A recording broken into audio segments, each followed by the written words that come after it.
Hi! Welcome to Cinema Recaps. In this video, I am going to explain the movie, titled, Iron Sky, The Coming Race. Spoilers ahead. Watch out and take care. 30 years ago, in 2017, humankind come to know that a group of high-ranking Nazis are living in the dark side of the moon. That Nazi group was covertly sent to the moon base during World War II, and then was forgotten. After living in the dark for over a decade, these lunar Nazis get to know about their defeat in the World War II, and the death of their great leader. Now they want to take revenge on everyone who was against the Nazis, eventually causing a nuclear war between lunar Nazis and the Earth humans. Only after a year-long war, Earth turns into a radioactive mess. The climate turns so extreme that even the drylands are covered in snow. Those who survived the war are killed due to radiation, while the others die because of the extreme climate changes. In the meanwhile, a group of remaining 1,000 human survivors think to find a way to sustain life in the same moon base, where the Nazis had been living before the war. They board the last spaceship and made their way to the dark side of the moon. Their plan works and they safely reach the new home. Despite the limited resources, these surviving humans are living there for 30 years. They are able to successfully grow food using a mineral found on the moon's surface, which is now depleting at an alarming rate. Frequent and increasingly destructive moonquakes are also putting the lives in great danger. A woman named Renata is the leader of these moon people. She tries her best to maintain resources for her people, but with her weakening health, the responsibility falls onto her young daughter Obi. Like in any dystopian societies, here also, a specific community is enjoying a better life than the others. These are a small group of former moon Nazis, currently tech-obsessed maniacs. These fanatics worship Steve Jobs. Anybody who changes his own mobile settings from the default, these maniacs can blow him a horrible death through one of their apps. A man named Donald terminates those people who disobey their rules by blowing them into pieces through this mobile app. Obi and Renata are extremely against this cult, but they have no option but to coexist with them, though reluctantly. One day, Renata and her councilman notice a strange spacecraft heading towards their base from the surface of the Earth. It is shocking for them to discover that someone was alive on Earth for all these years. And even more surprising is that those people still managed to build a working spaceship to travel to Moon. Recalling the bad experience of the last time meeting of lunar and Earth humans, Renata wants to eliminate the entire ship and kill whoever is inside. But Obi acts against the entire council's decision and deliberately initiates a system malfunction to make her mother unable to attack the alien spaceship. Obi also assists the ship in landing on the moon and meets the few surviving Earth humans. They inform her that they survived by living in an underground bunker in Russia. However, after the war, the radiation spread over the years, and they ran out of food, thus decided to come to ask the moon people for help. When Obi asks them how they found out about the moon base, strangely none of them has the answer. A man named Sasha is the leader of this Earth group, the engineer who built the ship. Therefore, he is rightly delighted on successful landing in the lunar humans. Then Renata reveals to him that the moon doesn't have enough resources to sustain both the groups, and that if they want to continue living there, they will need a grand source of energy, nearly impossible to find in a limited time available to them for survival. However, for the time being, arranges space for the new Earthlings in storage rooms, and also provides them necessary food and water. In the meantime, Obi starts fixing a space station that was cannibalized for its parts years earlier. Had they not looked at short-lived benefits back then, still the station would have been in working condition, and they would have a place to live after the moon becomes uninhabitable due to moonquakes. Although Obi believes she can fix the space station, but the issue is from where to get enough minerals to energize the station's launch. While working on the ship, one day, Obi notices a man sneaking into the abandoned Nazi offices. She follows him into the offices, but the man takes her by surprise by knocking her out. When Obi wakes up, she finds herself in the old Führer's office, and that the man is someone who came with the Earthlings on the ship earlier. Obi asks what he wants. He reveals that he is none other than the Lunar Führer, and the commander of the Nazi army in World War III.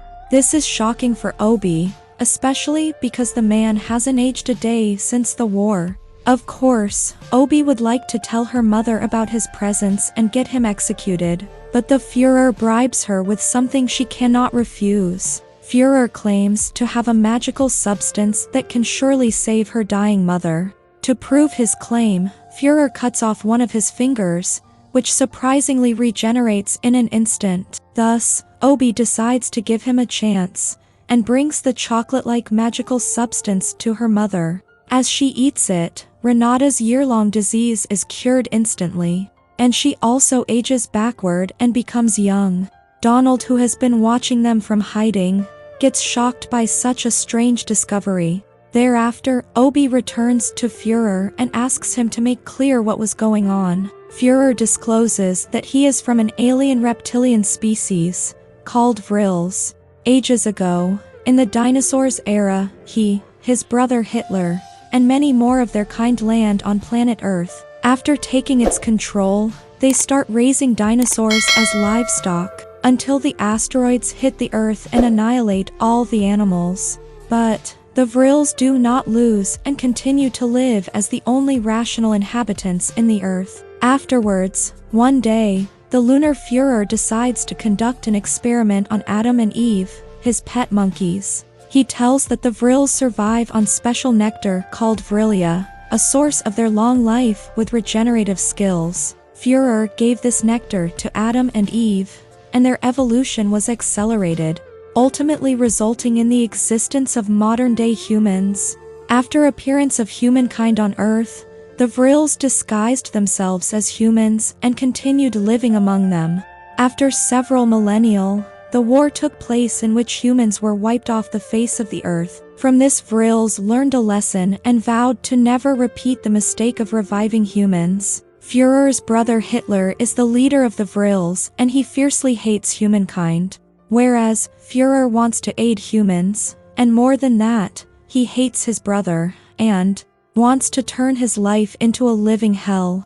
Thus, he plans to help Obi and humankind against the Vrils. Nonetheless, Obi doesn't comprehend the whole story, thus inquires where the Vrils live. Führer tells her that they are living inside of the Earth, which is apparently hollow. Their place has an alternative for the sun, which is powered by a jar of Vrillia. Führer reveals that, if Obi can bring the jar to the moon, they can power the space station and will become able to continue living in the Earth's orbit, safe from the risks of moonquakes, and that the energy produced from that Vrillia will also help them grow unlimited crops, indicating this is the only and the best option for humanity to survive. After knowing it all, Obi, without wasting time, asks Sasha for help because he is the person who can pilot his spaceship back to the Earth. They take along Mr. Malcolm, a National Guard, and finally Donald and his cult group also joins on their own insistence.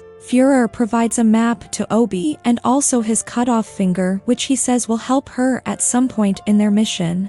We see in the following scene, Sasha's ship entering the Earth's atmosphere. The group chooses a random landing site and somehow perfectly crash into the hollow Earth without any damage, and finally reach the beautiful inner destination. Though if the humans succeed in defeating Vrils, they can get back their planet, but that does not seem to be their target right now.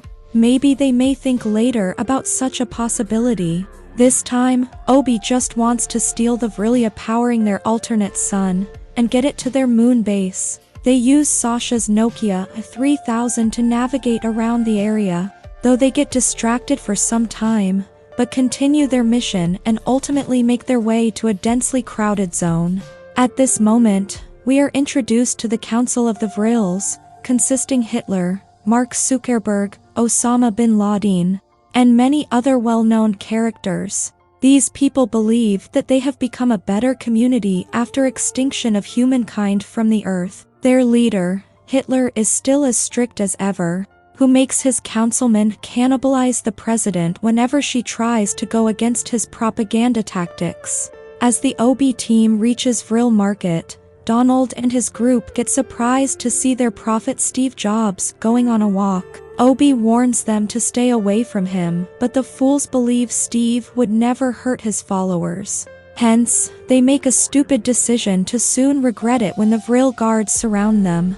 Meanwhile, Obi, Sasha, and Malcolm try to run away while being followed by the rest of the guards. Meanwhile, Malcolm takes the responsibility to distract the guards, to enable the other two to escape. They have to get Vrilia at any cost. After dodging the guards, the duo dresses up as Vril guards and reaches the entrance of the temple where the Vrilia is placed. Unaware of the presence of humans on Earth, the temple guards do not suspect them. Here, it turns out that the finger Führer gave Obi is used to open the gates to the temple. With this handy help, the two finally get a full view of the magnificent Vrilia powering the alternate sun for Vrils.